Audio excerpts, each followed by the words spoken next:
Pataas na ang araw nang lumabas si Aling Marta sa bakuran ng kanilang maliit na barong-barong. Aliwalas ang kanyang mukha sa kanyang lubog na mga mata na bahagyang pinapagdilim ng kanyang malalagong kilay ay nakikintal ang kagandahan ng kaaya-ayang umaga.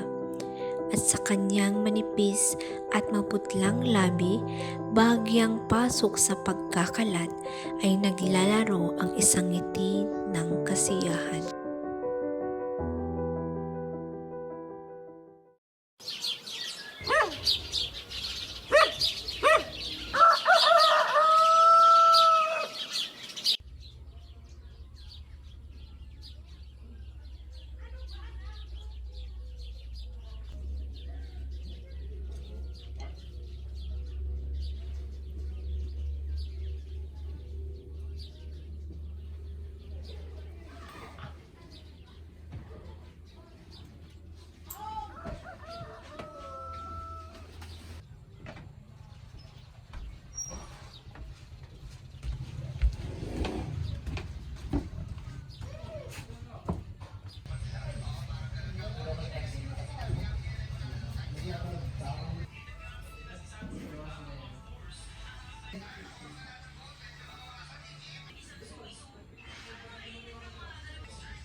Ang ganda-ganda talaga ng anak ko. Talaga ba, Inay? Teka lang.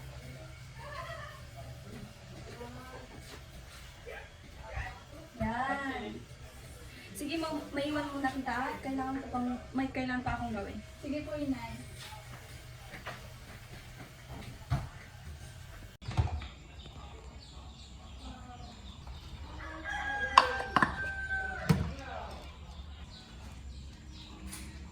Inay!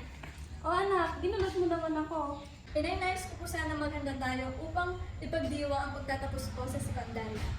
Siyempre naman anak, hindi dapat maging pangkaraniwan ang araw na ito dahil minsan lang sa buhay natin ang ganitong pangyayari. Tsaka, kung alam mo lang kung gaano ako ka-proud sa iyo anak.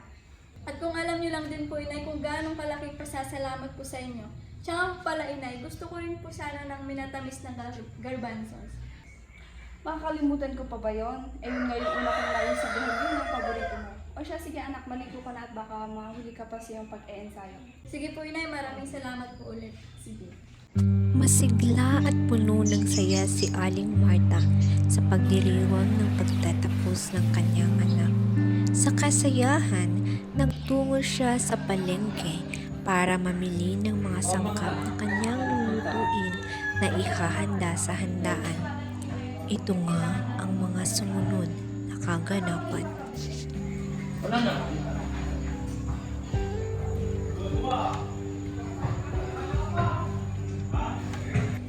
Siya, sige mahal, mauna na ako.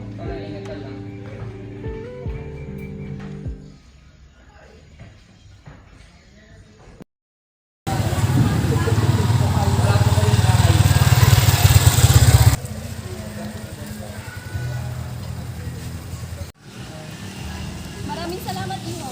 Wala nga naman to.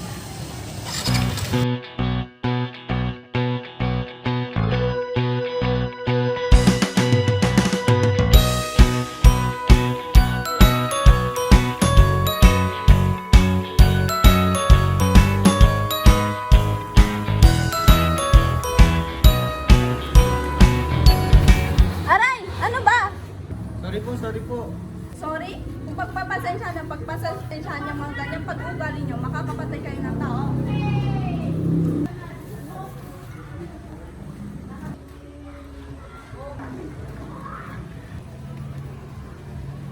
Aling Godyang, mukhang tumataba po yata kayo.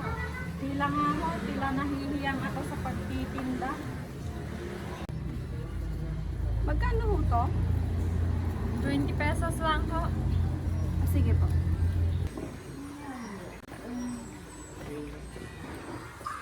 Bakit ho? Pitaka ko kasi nawawa. Magkano hong laman?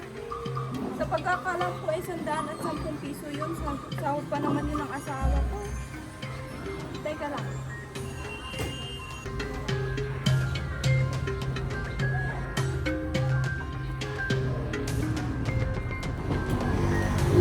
Ayun, nakita din kita. Ikaw ko sa pitaka ko, no?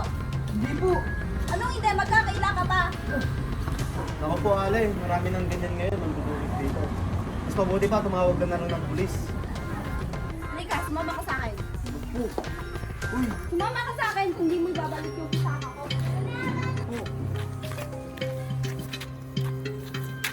Bilisan mo. Bilisan mo, sumama ka sa akin sa presinto. Ops. Ang problema dito, misis. Eto ho, kinuha niya po yung pitaka ko. Hindi po. Sigurado ka ba na siya yung kumuha ng pitaka mo? Opo sir, sigurado po ako na siya lang po yung kumuha ng pitaka ko. Sige, pag-usapan na lang natin yan sa opisina. Dalhin niya lang po sa presinto.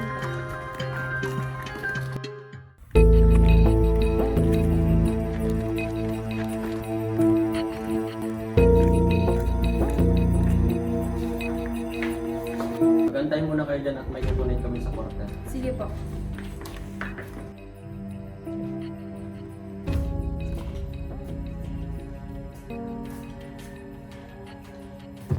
Natamaan kang lintik kang bata ka, ilabas mo yung dinukot mong pera sa akin. Kung walang kababayang pulis na magpapaamin sa'yo, ako na mismo magpapaamin sa'yo. Labas mo!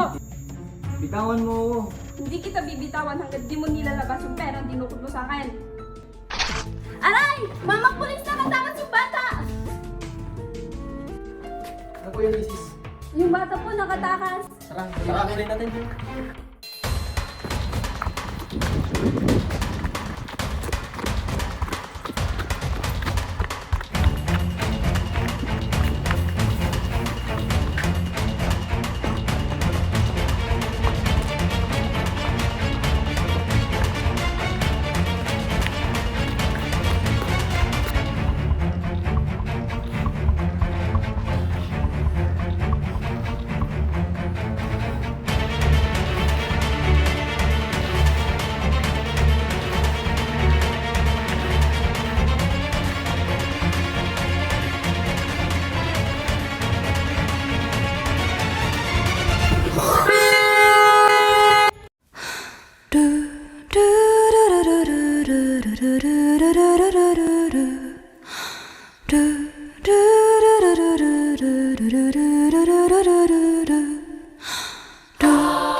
Check mo yung pulso.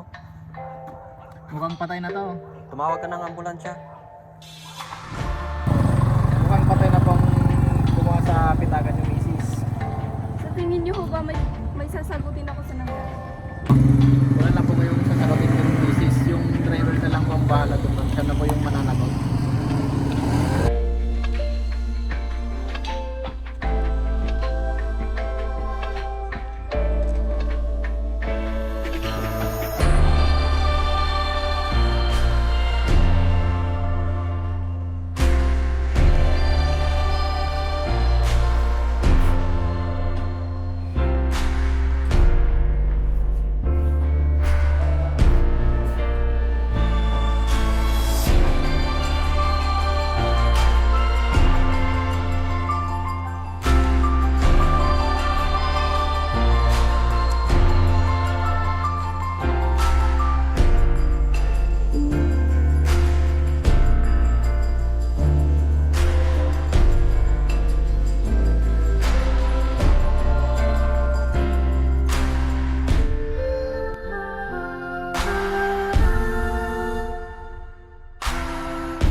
bitaka mo? Yan, naiwan mo itong bitaka mo, mahal.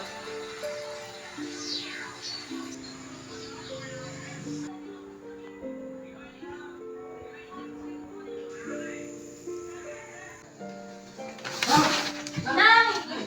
Nay! Nay, anong Nay! nangyari, Nay? Sige, Nay!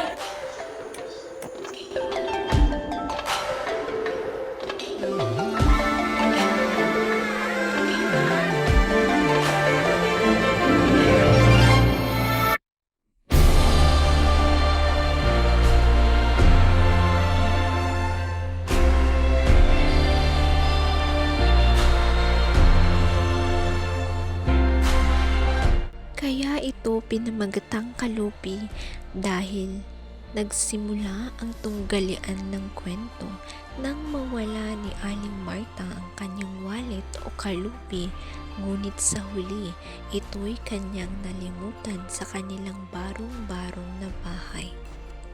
Kalupi, sinisimbolo nito ang mga pangarap na kailangang paghirapan para maatim ang mga ito.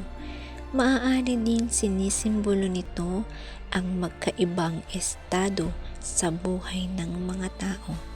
Ilan sa mga kaugaliang Pilipino na makikita sa video o sa kwento ay ang pagpupursige para sa pangarap at pagmamahal at pagpapahalaga sa pamilya.